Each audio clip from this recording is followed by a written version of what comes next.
Songs that became #1 hits by accident. Starting off, we have Fireflies by Owl City. At first, this was simply made as a bedroom production on MySpace.com and was a byproduct of Adam Young's personal struggle with insomnia, much like what the song itself is about. It would go on to blow up on MySpace and then forwarded to radio stations by the band's labels just months later.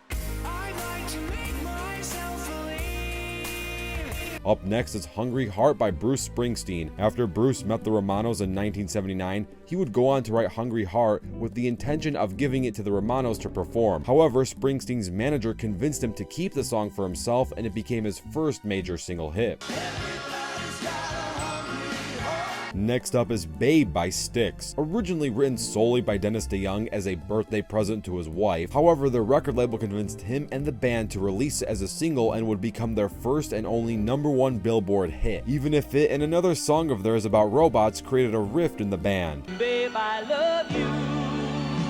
And last but not least, Don't You Forget About Me was written by the Breakfast Club movie soundtrack, was initially rejected by Simple Minds multiple times, but Keith, the song's producer, eventually convinced them to record it through a campaign after multiple others turned it down. They eventually agreed and the rest was history.